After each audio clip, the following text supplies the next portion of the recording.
Book 3, Chapter 25. Now in the fall the trees were all bare, and the roads were muddy. I rode to Gorizia from Udine on a camion. We passed other camions on the road, and I looked at the country. The mulberry trees were bare, and the fields were brown. There were wet dead leaves on the road from the rows of bare trees, and men were working on the road, tapping stone in the ruts from piles of crushed stone along the side of the road between the trees. We saw the town with a mist over it that cut off the mountains. We crossed the river, and I saw that it was running high. It had been raining in the mountains. We came into the town past the factories, and then the houses and villas, and I saw that many more houses had been hit. On a narrow street we passed a British Red Cross ambulance. The driver wore a cap, and his face was thin and very tanned. I did not know him. I got down from the camion in the big square in front of the town major's house. The driver handed down my rucksack, and I put it on and swung on the two musettes and walked to our villa. It did not feel like a homecoming. I walked down the damp gravel driveway, looking at the villa through the trees. The windows were all shut, but the door was open.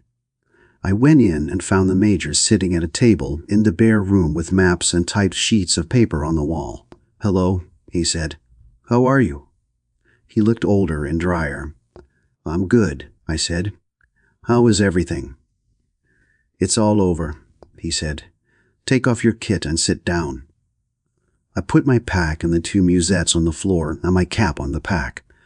I brought the other chair over from the wall and sat down by the desk. "It's been a bad summer," the major said. "Are you strong now?" "Yes." "Did you ever get the decorations?" "Yes, I got them fine." "Thank you very much. Let's see them." I opened my cape so he could see the two ribbons. "Did you get the boxes with the medals?" "No, just the papers." "The boxes will come later.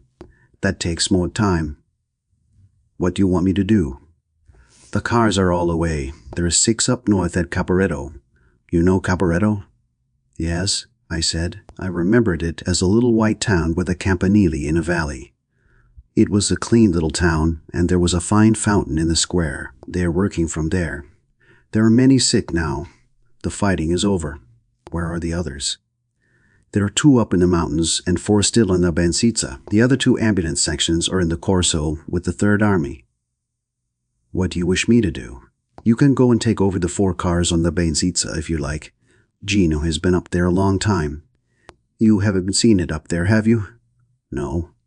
It was very bad. We lost 3 cars. I heard about it. Yes, Rinaldi wrote you. Where is Rinaldi? He is here at the hospital. He has had a summer and fall of it. I believe it. It has been bad, the major said. You couldn't believe how bad it's been. I've often thought you were lucky to be hit when you were. I know I was. Next year will be worse, the major said. Perhaps they will attack now. They say they are to attack, but I can't believe it. It is too late. You saw the river? Yes, it's high already. I don't believe they will attack now that the rains have started. We'll have the snow soon. What about your countrymen? Will there be other Americans besides yourself? They are training an army of 10 million. I hope we get some of them, but the French will hog them all. We'll never get any down here. All right. You stay here tonight and go out tomorrow with the little car and send Gino back. I'll send somebody with you that knows the road. Gino will tell you everything. They're shelling quite a little still, but it is all over. You will want to see the Bensizza. I'm glad to see it. I am glad to be back with you again, Signor Maggiore. He smiled. You are very good to say so. I am very tired of this war. If I was away, I do not believe I would come back. Is it so bad? Yes, it is so bad and worse. Go get cleaned up and find your friend Rinaldi. I went out and carried my bags up the stairs. Rinaldi was not in the room, but his things were there, and I sat down on the bed and unwrapped my puttees and took the shoe off my right foot. Then I lay back on the bed. I was tired, and my right foot hurt. It seemed silly to lie on the bed with one shoe off, so I sat up and unlaced the other shoe and dropped it on the floor, then lay back on the blanket again. The room was stuffy with the window closed, but I was too tired to get up and open it. I saw my things were all in one corner of the room. Outside, it was getting dark. I lay on the bed and thought about Catherine and waited for Rinaldi. I was going to try not to think about Catherine except at night before I went to sleep. But now I was tired and there was nothing to do, so I lay and thought about her. I was thinking about her when Rinaldi came in. He looked just the same. Perhaps he was a little thinner. "Well, baby," he said. I sat up on the bed. He came over, sat down, and put his arm around me. "Good old baby." He whacked me on the back, and I held both his arms. "Old baby," he said. "Let me see your knee." "I'll have to take off my pants."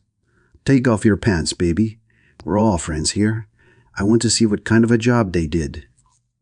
I stood up, took off the breeches, and pulled off the knee brace. Rinaldi sat on the floor and bent the knee gently back and forth. He ran his finger along the scar, put his thumbs together over the kneecap, and rocked the knee gently with his fingers. "Is that all the articulation you have?" "Yes." "It's a crime to send you back. They ought to get complete articulation." "It's a lot better than it was. It was stiff as a board." Rinaldi bent it more. I watched his hands. He had fine surgeon's hands. I looked at the top of his head, his hair shiny and parted smoothly. He bent the knee too far. "Ouch," I said. "You ought to have more treatment on it with the machines," Rinaldi said. "It's better than it was." "I see that, baby. This is something I know more about than you." He stood up and sat down on the bed. "The knee itself is a good job." He was through with the knee. "Tell me all about everything." "There is nothing to tell," I said. "I've led a quiet life." "You act like a married man," he said. "What's the matter with you?" "Nothing," I said. "What's the matter with you?" "This war is killing me," Rinaldi said. "I am very depressed by it." He folded his hands over his knee. "Oh," I said. "What's the matter? Can't I even have human impulses?" "No. I can see you've been having a fine time. Tell me." "All summer and all fall I've operated. I work all the time. I do everybody's work. All the hard ones they leave to me. By God, baby, I'm becoming a lovely surgeon. That sounds better.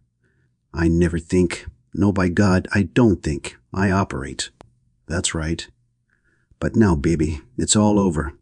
I don't operate now, and I feel like hell. This is a terrible war, baby. You believe me when I say it. Now you cheer me up. Did you bring the phonograph records?" "Yes." "They were wrapped in paper in a cardboard box in my rucksack. I was too tired to get them out." "Don't you feel good yourself, baby?" "I feel like hell."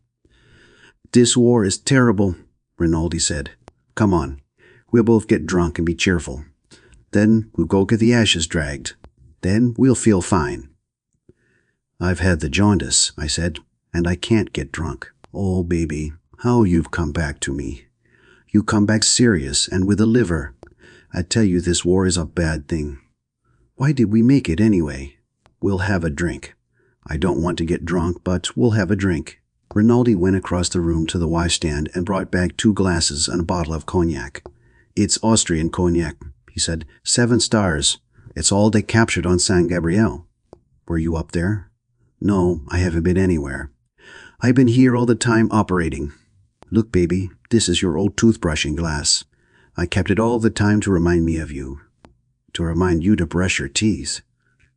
"No, I have my own too. I kept this to remind me of you trying to brush away the Villa Rosa from your teeth in the morning, swearing and eating aspirin and cursing harlots. Every time I see that glass, I think of you trying to clean your conscience with a toothbrush." He came over to the bed. "Kiss me once and tell me you're not serious." "I never kiss you. You're an ape. I know. You're the fine, good Anglo-Saxon boy. I know. You are the remorse boy, I know. But wait till I see the Anglo-Saxon brushing away harlotry with a toothbrush. Put some cognac in the glass." We touched glasses and drank. Rinaldi laughed at me.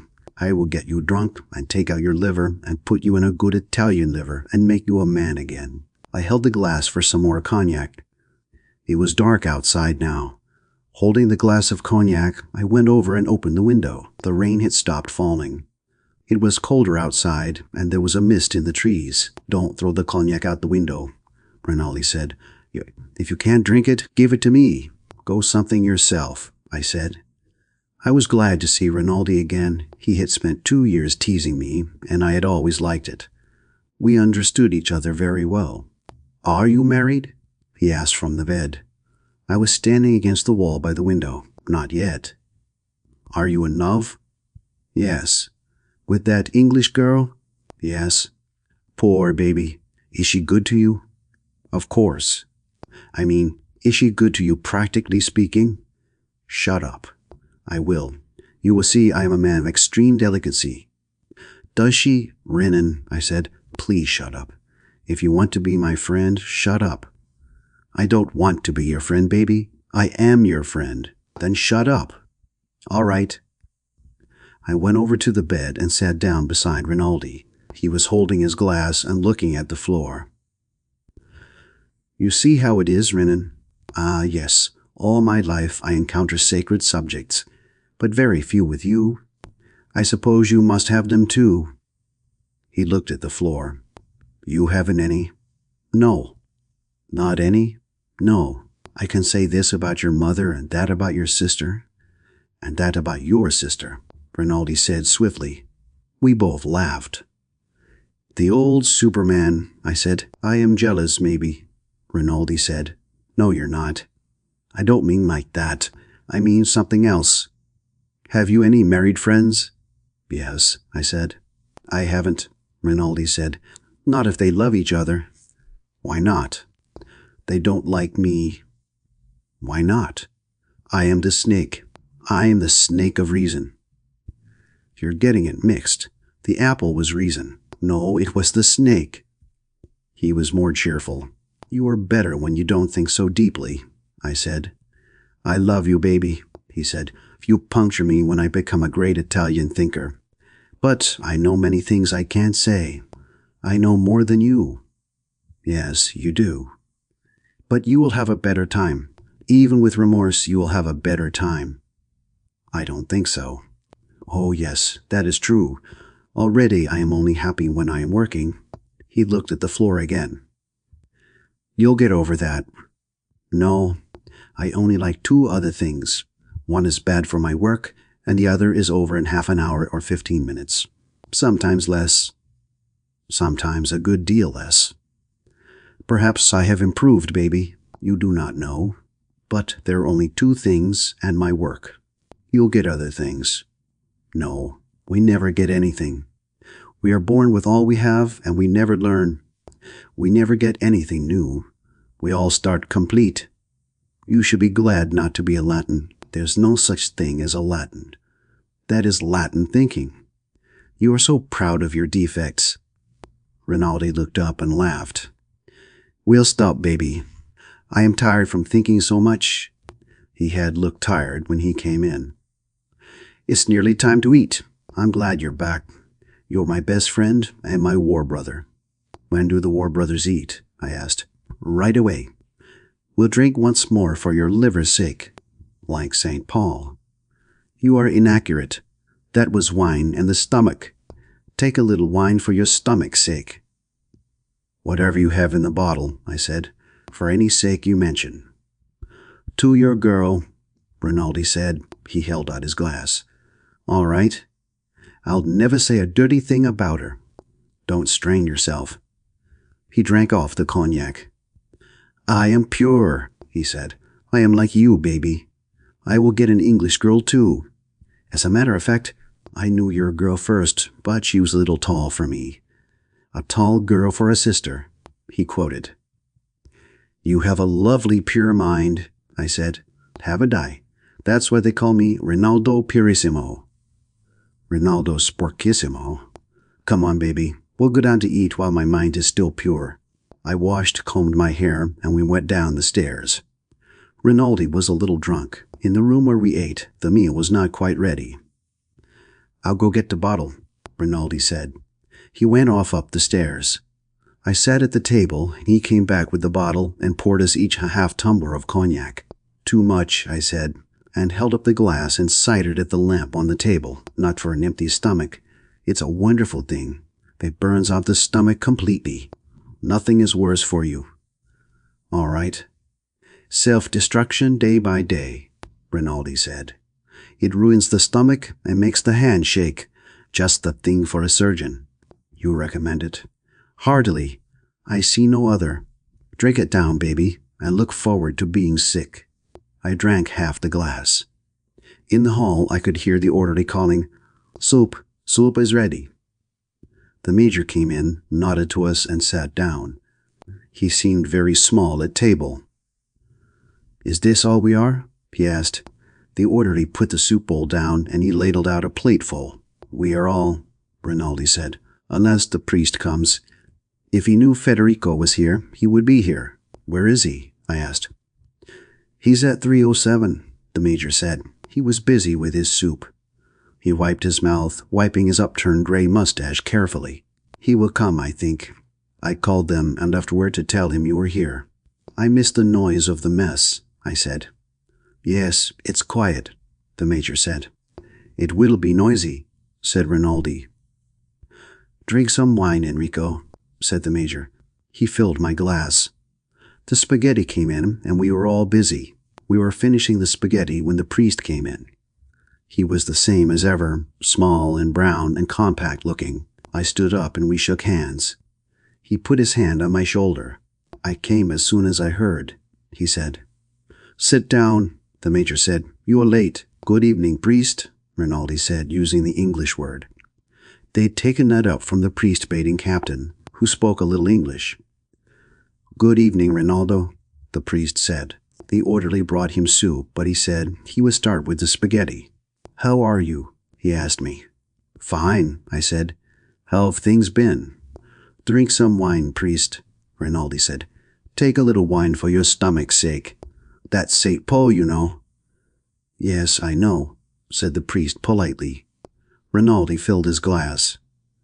"That's St. Paul," said Rinaldi. "He's the one who makes all the trouble." The priest looked at me and smiled.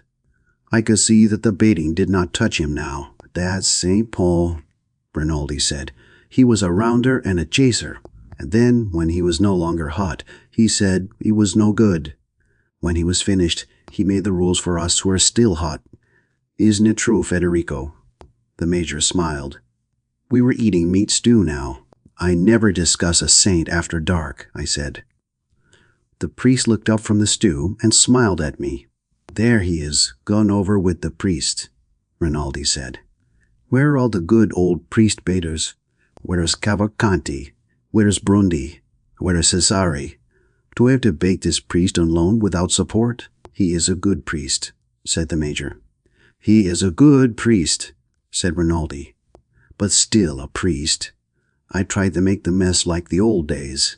I want to make Federico happy. To hell with you, priest." I saw the major look at him and noticed that he was drunk. His thin face was white. The line of his hair was very black against the white of his forehead. "It's all right, Rinaldo," said the priest. "It's all right." "To hell with you," said Rinaldi. "To hell with the whole damn business." He sat back in his chair. "He's been under a strain, and he's tired," the major said to me. He finished his meat and wiped up the gravy with a piece of bread. "I don't give a damn," Rinaldi said to the table. "To hell with the whole business." He looked defiantly around the table, his eyes flat, his face pale. "All right," I said. "To hell with the whole damn business." "No, no," said Rinaldi. "You can't do it. You can't do it. I say, you can't do it. You're dry and you're empty, and there's nothing else. There's nothing else, I tell you. Not a damn thing. I know when I stop working." The priest shook his head. The orderly took away the stew dish. "What are you eating meat for?" Rinaldi turned to the priest. "Don't you know it's Friday?" "It's Thursday," the priest said. "It's a lie. It's Friday. You're eating the body of our Lord. It's God meat." "I know. It's dead Austrian. That's what you're eating. The white meat is from officers," I said, completing the old joke. Rinaldi laughed. He filled his glass. "Don't mind me," he said. "I'm just a little crazy." You ought to have a leave, the priest said. The major shook his head at him. Rinaldi looked at the priest. You think I ought to have a leave? The major shook his head at the priest. Rinaldi was looking at the priest. Just as you like, the priest said. Not if you don't want. To hell with you, Rinaldi said. They tried to get rid of me. Every night they try to get rid of me. I fight them off. What if I have it? Everybody has it. The whole world's got it. First, he went on, assuming the manner of a lecturer, it's a little pimple. Then we notice a rash between the shoulders. Then we notice nothing at all. We put our faith in mercury. Or Salverson, the major interrupted quietly. A mercurial product, Rinaldi said. He acted very elated now. I know something worth 2 of that. Good old priest, he said. You'll never get it. Baby will get it. It's an industrial accident. It's a simple industrial accident. The orderly brought in the sweet and coffee. The dessert was a sort of black bread pudding with hard sauce. The lamp was smoking. The black smoke going close up inside the chimney. Bring 2 candles and take away the lamp, the major said. The orderly brought 2 lighted candles, each in a saucer, and took out the lamp, blowing it out. Rinaldi was quiet now. He seemed all right. We talked, and after the coffee, we all went out into the hall. Do you want to talk to the priest? I have to go in the town, Rinaldi said. Good night, priest. Good night, Rinaldo, the priest said. I'll see you, Frady, Rinaldi said. Yes, I said. Come in early. He made a face and went out the door. The major was standing with us. He's very tired and overworked, he said. He thinks too he has syphilis. I don't believe it, but he may have. He is treating himself for it. Good night. You will leave before daylight, Enrico? Yes. Goodbye, then, he said. Good luck. Peduzzi will wake you and go with you. Goodbye, Signor Maggiore. Goodbye. They talk about an Austrian offensive, but I don't believe it. I hope not. But anyway, it won't be here. Gina will tell you everything. The telephone works well now. I'll call regularly. Please do. Good night. Don't let Rinaldi drink so much brandy. I'll try not to. Good night, priest. Good night, Signor Maggiore. He went off into his office. End of chapter 25. Chapter 26. I went to the door and looked out. It had stopped raining, but there was a mist. Should we go upstairs? I asked the priest. I can only stay a little while. Come on up. We climbed the stairs and went into my room. I lay down in Rinaldi's bed. The priest sat on my cot that the orderly had set up. It was dark in the room. Well, he said, how are you really? I'm all right. I'm tired tonight. I'm tired too, but from no cause. What about the war? I think it will be over soon. I don't know why, but I feel it. How do you feel it? You know how your major is, gentle? Many people are like that now. I feel that way myself, I said. It has been a terrible summer, said the priest. He was surer of himself now than when I had gone away. You cannot believe how it has been. Except that you have been there, and you know how it can be. Many people have realized the war this summer. Officers whom I thought could never realize it now. What will happen? I stroked the blanket with my hand. I do not know, but I do not think it can go on much longer. What will happen? They will stop fighting. Who? Both sides. I hope so, I said. You don't believe it? I don't believe both sides will stop fighting at once. I suppose not. It is too much to expect. But when I see the changes in men, I do not think it can go on. Who won the fighting this summer? No one. The Austrians won, I said. They kept them from taking San Gabriel. They've won. They won't stop fighting. If they feel as we feel, they may stop. They have gone through the same thing. No one ever stopped when they were winning. You discourage me. I can only say what I think. Then you think it will go on and on?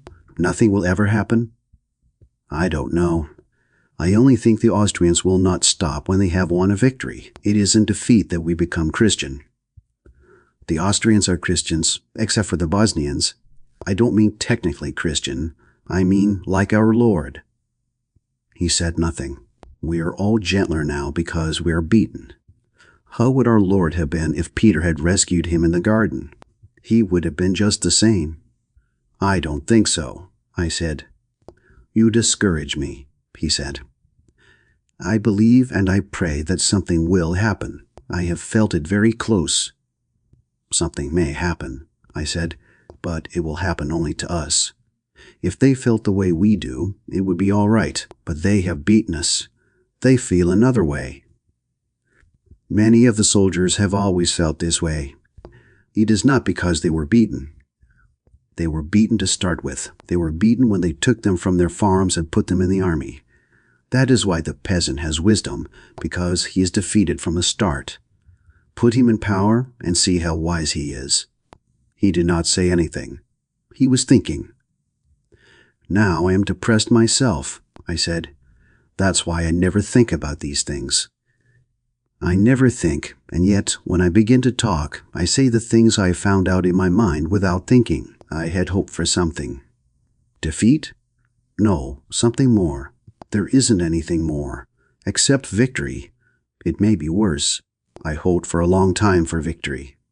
Me too. Now, I don't know. It has to be one or the other. I don't believe in victory anymore. I don't, but I don't believe in defeat, though it may be better. What do you believe in?" "In sleep," I said. He stood up. "I am very sorry to have stayed so long, but I like so to talk with you. It is very nice to talk again." I said that about sleeping, meaning nothing. We stood up and shook hands in the dark. "I sleep at 3:07 now," he said. "I go out on post early tomorrow. I'll see you when you come back. We'll have a walk and talk together." I walked with him to the door. "Don't go down," he said. "It is very nice that you are back, though not so nice for you." He put his hand on my shoulder. "It's all right for me," I said. "Good night." "Good night. Ciao." "Ciao," I said. I was deeply sleepy. End of chapter 26. Chapter 27. I woke when Rinaldi came in, but he did not talk and I went back to sleep again. In the morning, I was dressed and gone before it was light. Rinaldi did not wake when I left. I had not seen the Bainsizza before, and it was strange to go up the slope where the Austrians had been, beyond the place on the river where I had been wounded. There was a steep new road and many trucks.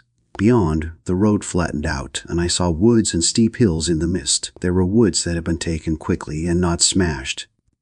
Then beyond, where the road was not protected by the hills, it was screened by matting on the sides and over the top.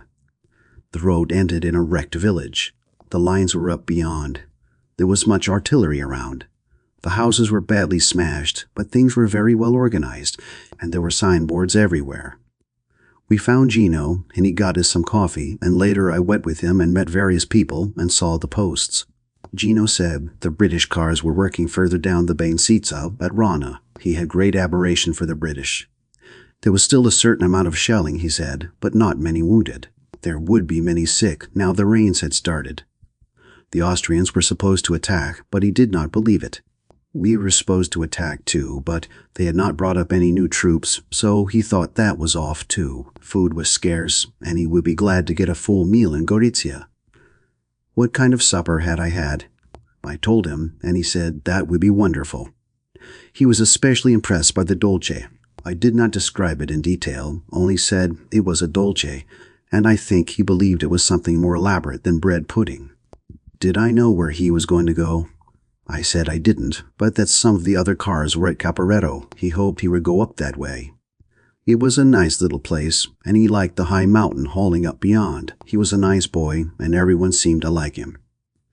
He said where it really had been hell was at San Gabriele, and the attack beyond Lom that had gone bad. He said the Austrians had a great amount of artillery in the woods along Turnova Ridge, beyond and above us, and shelled the roads badly at night. There was a battery of naval guns that had gotten on his nerves. I would recognize them because of their flat trajectory.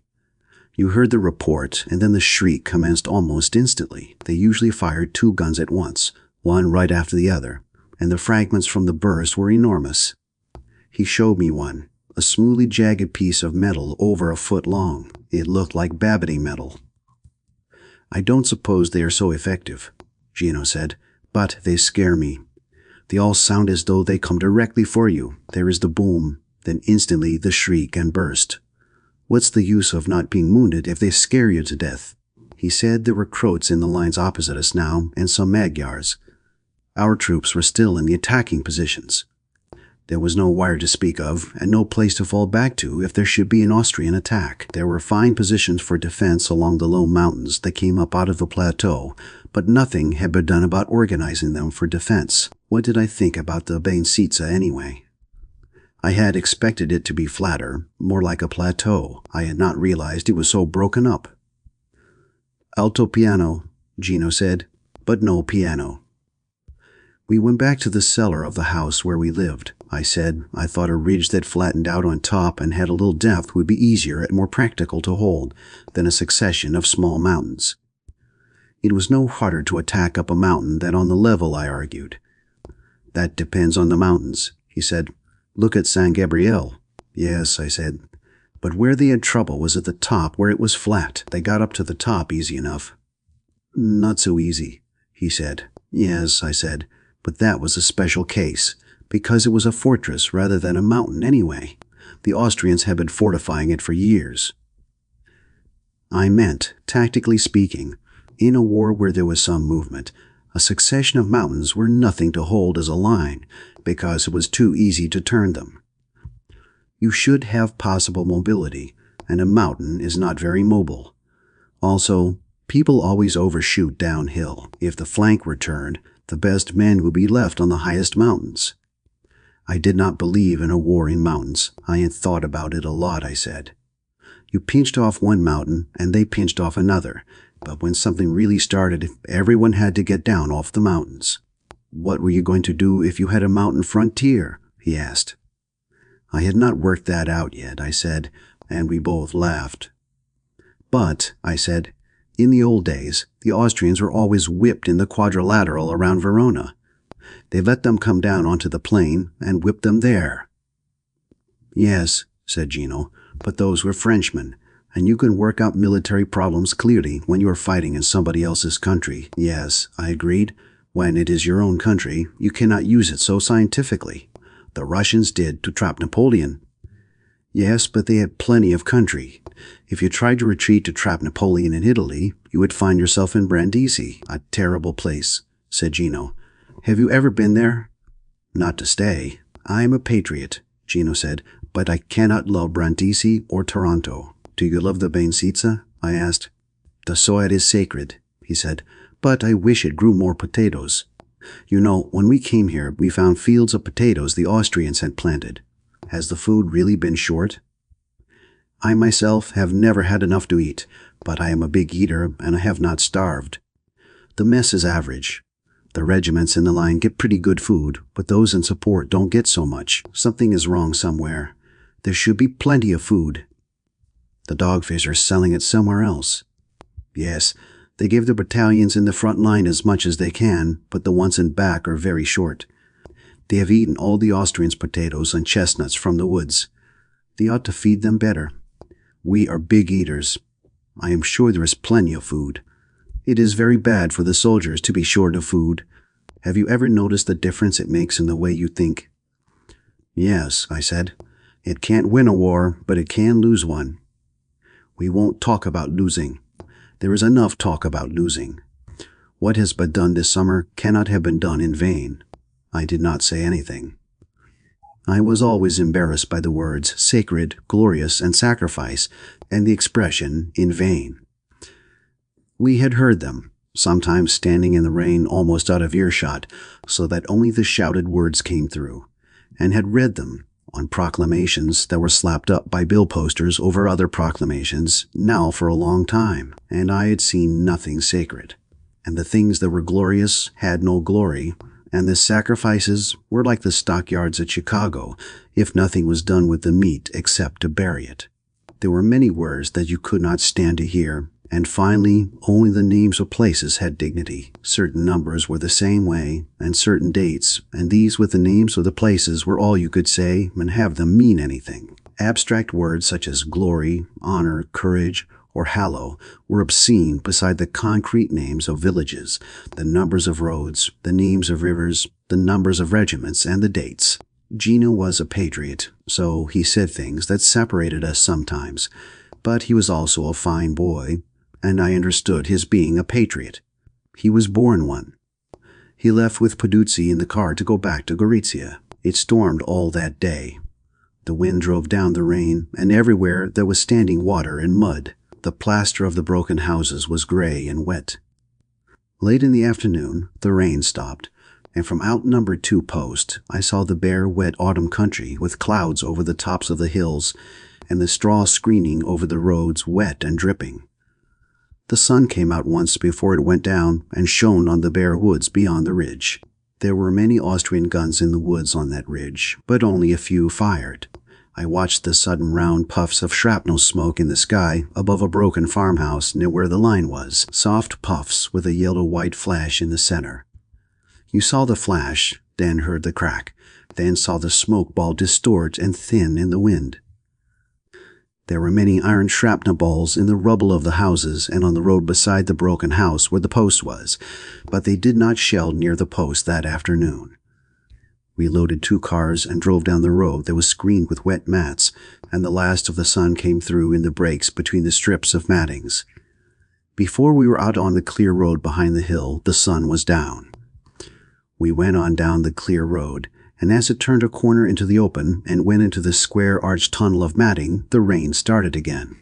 The wind rose in the night, and at 3 o'clock in the morning, with the rain coming in sheets, there was a bombardment, and the Croatians came over across the mountain meadows and through patches of woods and into the front line. They fought in the dark, in the rain, and a counterattack of scared men from the second line drove them back. There was much shelling and many rockets in the rain and machine gun and rifle fire all along the line. They did not come again, and it was quieter. And between the gusts of wind and rain, we could hear the sound of a great bombardment far to the north. The wounded were coming into the post.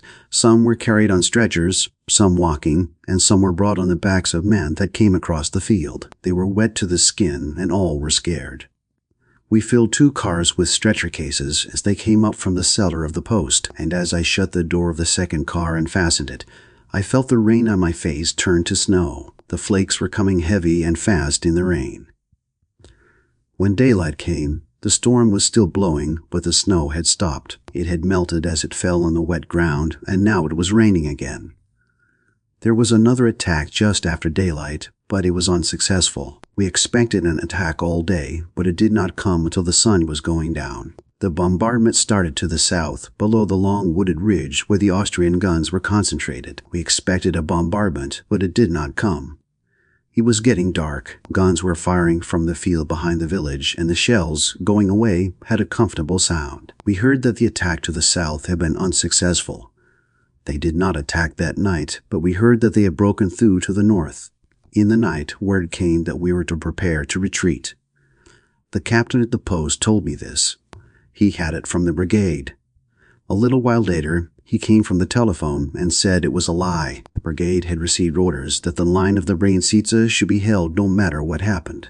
I asked about the breakthrough, and he said that he had heard at the brigade that the Austrians had broken through the 27th Army Corps up toward Caporetto. There had been a great battle in the north all day. "If those bastards let them through, we are cooked," he said. "It's Germans that are attacking," one of the medical officers said. The word Germans was something to be frightened of. We did not want to have anything to do with the Germans. "There are 15 divisions of Germans," the medical officer said. "They have broken through and we will be cut off. At the brigade they say this line is to be held. They say they have not broken through badly, and that we will hold a line across the mountains from Montemaggiore." Where did they hear this? From the division. The word that we were to retreat came from the division. "We work under the Army Corps," I said, "but here I work under you." Naturally, When you tell me to go, I will go, but get the orders straight. The orders are that we stay here. You clear the wounded from here to the clearing station. Sometimes we clear from the clearing station to the field hospitals too. I said, tell me, I have never seen a retreat. If there is a retreat, how are all the wounded evacuated? They are not. They take as many as they can and leave the rest. What will I take in the cars? Hospital equipment. All right, I said. The next night, the retreat started. We heard that Germans and Austrians had broken through in the north and were coming down the mountain valleys towards Cividale and Udine. The retreat was orderly, wet, and sullen. In the night, going slowly along the crowded roads, we passed troops marching under the rain. Guns, horses pulling wagons, mules, motor trucks, all moving away from the front. There was no more disorder than in an advance. That night, we helped empty the field hospitals that had been set up in the least ruined villages of the plateau, taking the wounded down to Plava on the riverbed. And the next day, hauled all day in the rain to evacuate the hospitals and clearing station at Plava. It rained steadily, and the army of the Bainsita moved down off the plateau in the October rain and across the river where the great victories had commenced in the spring of that year. We came into Gorizia in the middle of the next day. The rain had stopped and the town was nearly empty. As we came up the street, they were loading the girls from the soldiers' whorehouses into a truck. There were 7 girls, and they had on their hats and coats and carried small suitcases. 2 of them were crying. Of the others, one smiled at us and put out her tongue and fluttered it up and down. She had thick, full lips and black eyes. I stopped the car and went over and spoke to the matron. The girls from the officer's house had left early that morning, she said. Where were they going? To Conegliano, she said. The truck started. The girl with thick lips put out her tongue again at us. The matron waved. The 2 girls kept on crying. The others looked interestedly out at the town. I got back in the car. We ought to go with them, Bonello said. That would be a good trip. We'll have a good trip, I said. We'll have a hell of a trip. That's what I mean, I said. We came up the drive to the villa. I'd like to be there when one of those tough babies come in and try to hop them. You think they will? Sure. Everybody in the Second Army knows that matron. We were outside the villa. They call her the Mother Superior, Bonanno said. The girls are new, but everybody knows her. They must have brought them up just before the retreat. They'll have a time. I'll say they'll have a time. I'd like to have a crack at them for nothing.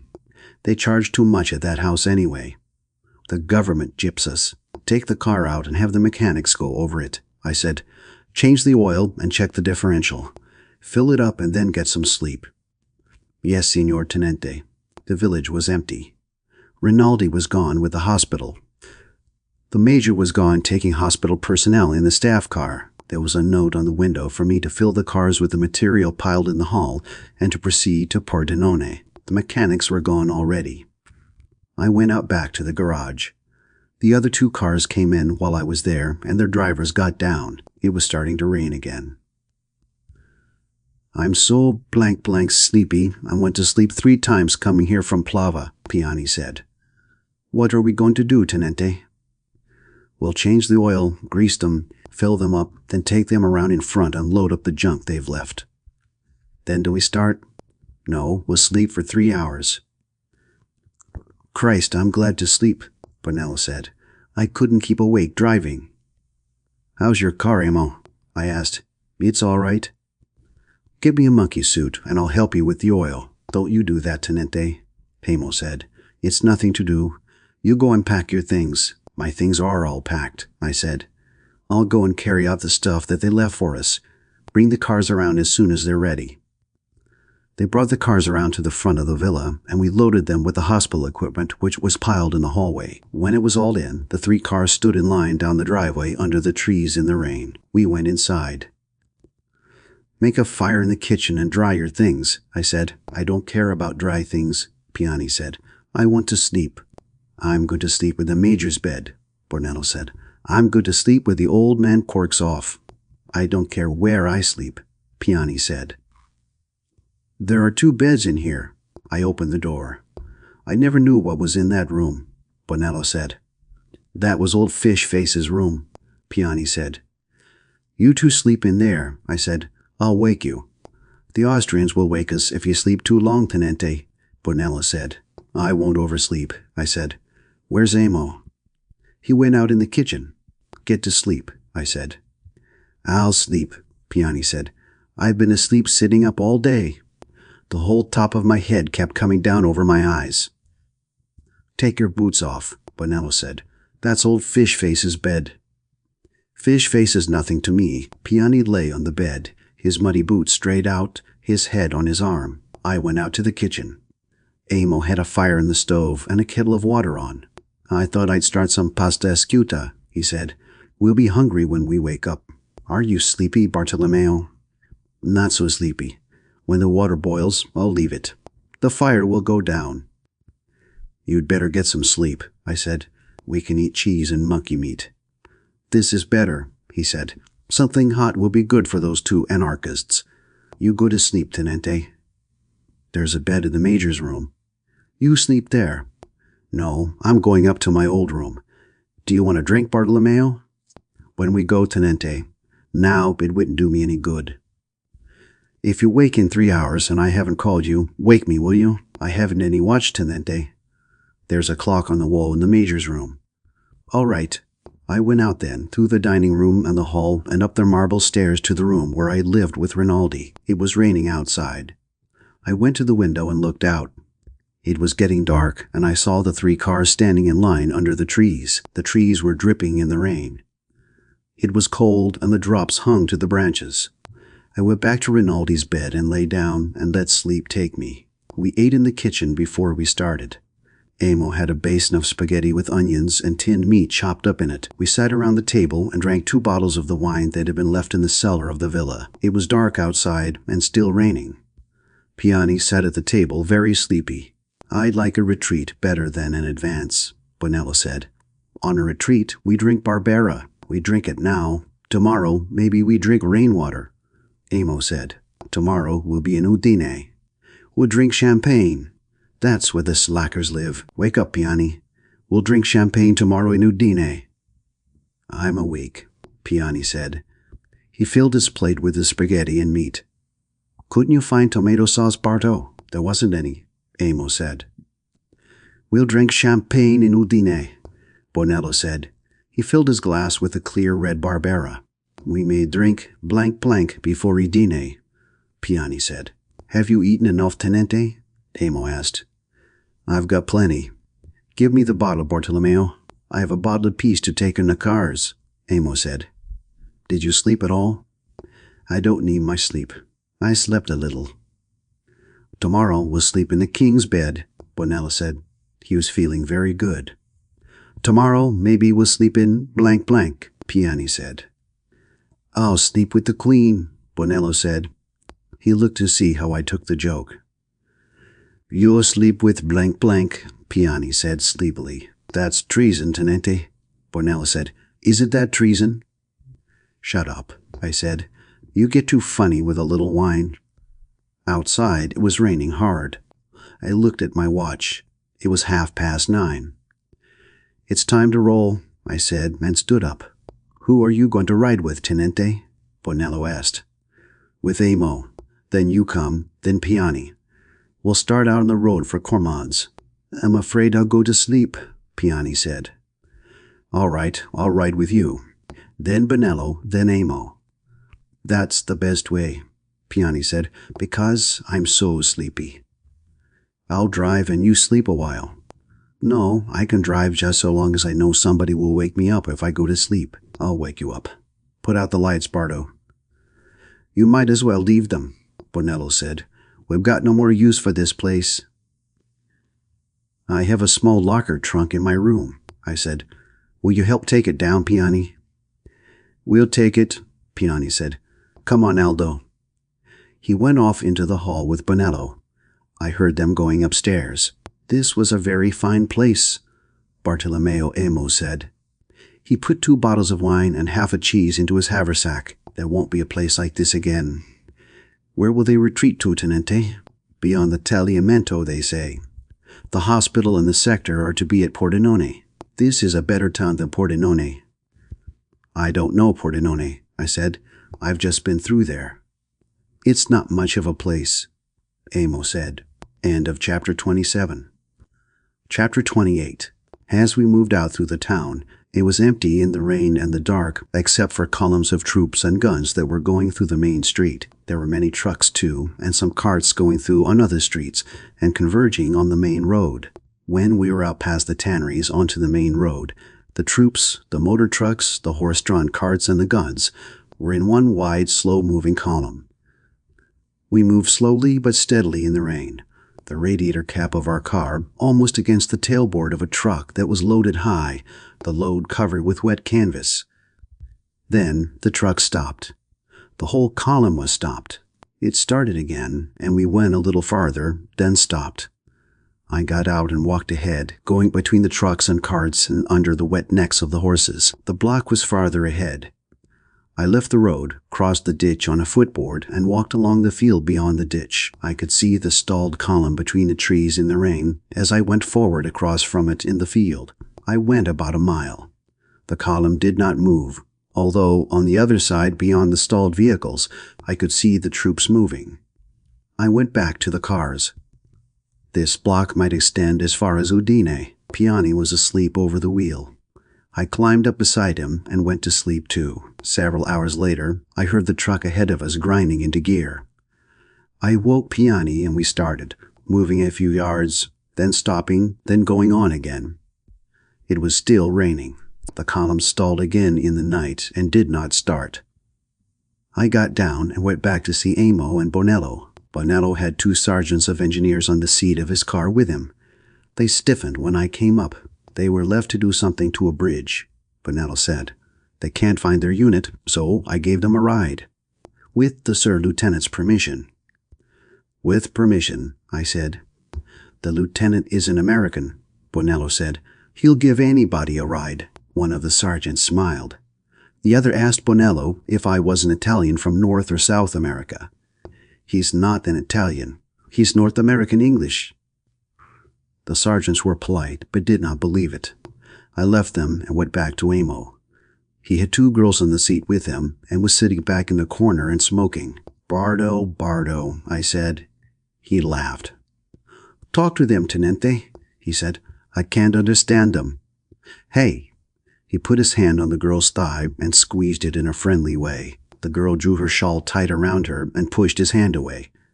Hey, he said, tell the Tenente your name and what you're doing here. The girl looked at me fiercely. The other girl kept her eyes down. The girl who looked at me said something in a dialect I could not understand a word of. She was plump and dark and looked about 16. Sorella? I asked and pointed at the other girl. She nodded her head and smiled. All right, I said, and patted her knee. I felt her stiffen away when I touched her. The sister never looked up. She looked perhaps a year younger. Amo put his hand on the elder girl's thigh, and she pushed it away. He laughed at her. Good man, he pointed at himself. Good man, he pointed at me. Don't you worry. The girl looked at him fiercely. The pair of them were like 2 wild birds. What does she ride with me for if she doesn't like me? Amo asked.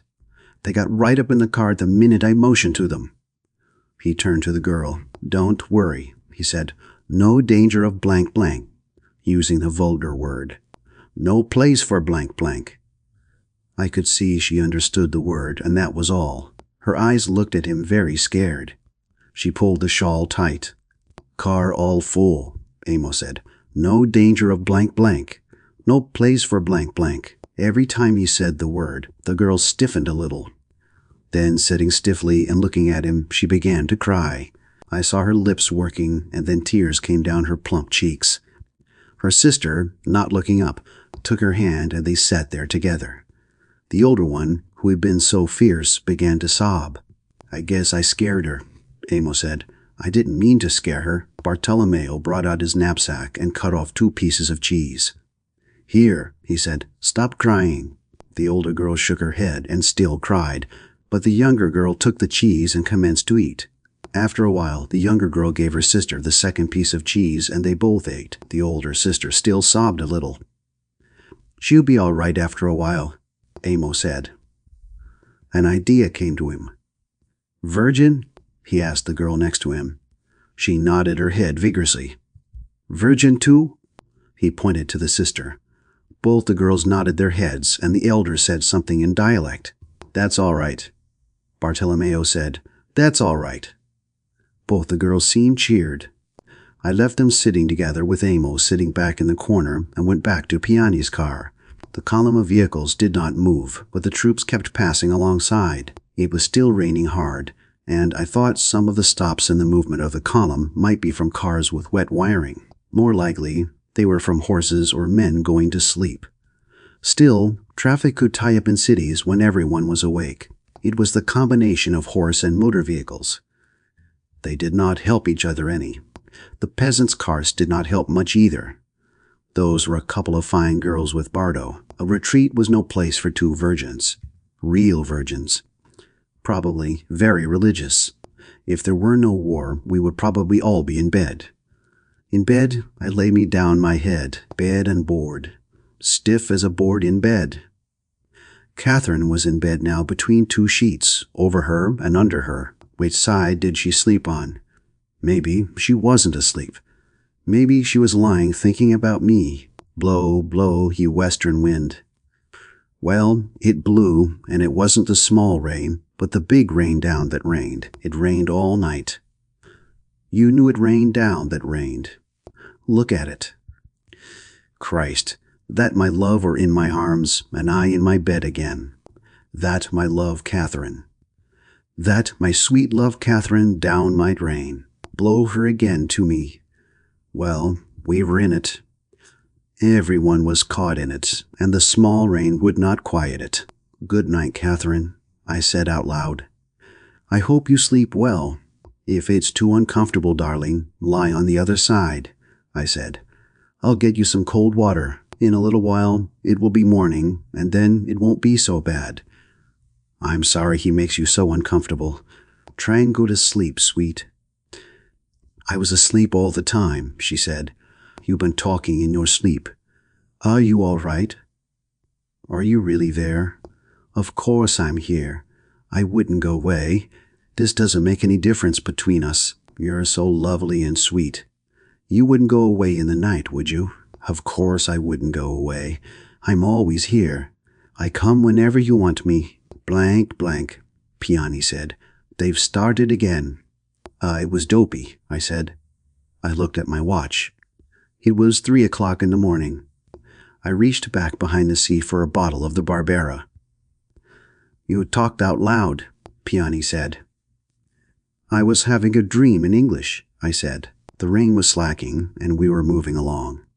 Before daylight, we were stalled again, and when it was light, we were at a little rise in the ground, and I saw the road of the retreat stretched out far ahead, everything stationary except for the infantry filtering through. We started to move again, but seeing the rate of progress in the daylight, I knew we were going to have to get off the main road some way and go across country if we ever hoped to reach Udine.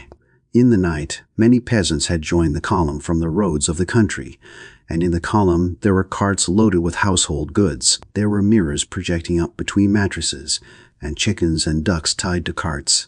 There was a sewing machine of a cart ahead of us in the rain. They had saved the most valuable things. On some carts, the women sat huddled from the rain, and others walked beside the carts, keeping as close to them as they could. There were dogs now in the column, keeping under the wagons as they moved along. The road was muddy, the ditches at the side were high with water, and beyond the trees that lined the road, the fields looked too wet and too soggy to try to cross. I got down from the car and worked up the road away, looking for a place where I could see ahead to find a side road we could take across country. I knew there were many side roads, but did not want one that would lead to nothing. I could not remember them because we had always passed them bolting along in the car on the main road, and they all looked much alike. Now I knew we must find one if we hoped to get through. No one knew where the Austrians were, nor how things were going, but I was certain that if the rain should stop and the planes come over and get to work on that column, that it would be all over. All that was needed was for a few men to leave their trucks, or for a few horses be killed to tie up completely the movement on the road. The rain was not falling so heavily now, and I thought it might clear. I went ahead along the edge of the road, and when there was a small road that led off to the north between two fields with a hedge of trees on both sides, I thought that we had better take it and hurry back to the cars. I told Piani to turn off and went back to tell Bonello and Amo. If it leads nowhere, we can turn around and cut back in, I said. What about these? Bonello asked. His two sergeants were beside him on the seat. They were unshaven, but still military-looking in the early morning. They'll be good to push, I said. I went back to Amo and told him we were going to try it across country. What about my virgin family? Amo asked. The two girls were asleep. They will be very useful, I said. You ought to have someone that could push. They could go back in the car, Amo said. There's room in the car. All right if you want them, I said. Pick up somebody with a wide back to push. Bersaglieri, Amo smiled. They have the widest backs. They measure them. How do you feel, Tenente? Fine. How are you? Fine, but very hungry. There ought to be something up that road, and we will stop and eat. How's your leg, Tenente? Fine, I said. Standing on the step and looking up ahead, I could see Piani's car pulling out onto the little side road and starting up it, his car showing through the hedge of bare branches. Bonello turned off and followed him, and then Piani worked his way out, and we followed the two ambulances ahead along the narrow road between hedges. It led to a farmhouse. We found Piani and Bonello stopped in the farmyard. The house was low and long, with a trellis with a grapevine over the door. There was a well in the yard, and Piani was getting up water to fill his radiator. So much going in low gear had boiled it out. The farmhouse was deserted. I looked back down the road. The farmhouse was on a slight elevation above the plain, and we could see over the country and saw the road, the hedges, the fields, and the line of trees along the main road where the retreat was passing. The two sergeants were looking through the house. The girls were awake and looking at the courtyard, the well, and the two big ambulances in front of the farmhouse, with 3 drivers at the well. One of the sergeants came out with a clock in his hand. Put it back, I said. He looked at me, went in the house, and came back without the clock. Where's your partner? I asked. He has gone to the latrine. He got up on the seat of the ambulance. He was afraid we would leave him. What about breakfast, Tenente? Bonello asked. We could eat something. It wouldn't take very long. Do you think this road going down on the other side will lead to anything? Sure. All right, let's eat. Piani and Bonello went in the house. Come on, Amo said to the girls. He held his hand to help them down. The older sister shook her head. They were not going into any deserted house. They looked after us. They're difficult, Amo said. We went into the farmhouse together. It was large and dark, an abandoned feeling. Bonello and Piani were in the kitchen. There's not much to eat, Piani said. They've cleaned it out. Bonello sliced a big white cheese on the heavy kitchen table. Where was the cheese? In the cellar. Piani found wine too, and apples. That's a good breakfast. Piani was taking the wooden cork out of a big wicker-covered wine jug. He tipped it and poured a copper pan full. It smells all right, he said. Find some beakers, Bardo. The two sergeants came in. Have some cheese, sergeants, Bonello said. We should go, one of the sergeants said, eating his cheese and drinking a cup of wine. We'll go, don't worry, Bonello said. An army travels on its stomach, I said. What? Asked the sergeant. It's better to eat. Yes, but time is precious. I believe the bastards have eaten already, Piani said. The sergeants looked at him. They hated the lot of us. You know the road? One of them asked me. No, I said. They looked at each other. We would do best to start, the first one said. We are starting, I said. I drank another cup of the red wine. It tasted very good after the cheese and apple. Bring the cheese, I said, and went out. Bonello came out carrying the great jug of wine. That's too big, I said. He looked at it regretfully. I guess it is, he said. Give me the canteens to fill. He filled the canteens and some of the wine ran out on the stone paving of the courtyard. Then he picked up the wine jug and put it just inside the door. "The Austrians can find it without breaking the door down," he said. "We'll roll," I said. "Piani and I will go ahead." The 2 engineers were already on the seat beside Bonello. The girls were eating cheese and apples. Emil was smoking. We started off down the narrow road. I looked back at the 2 cars coming and the farmhouse. It was a fine, low, solid stone house, and the ironwork of the well was very good. Ahead of us, the road was narrow and muddy, and there was a high hedge on either side. Behind, the cars were following closely. End of chapter 28.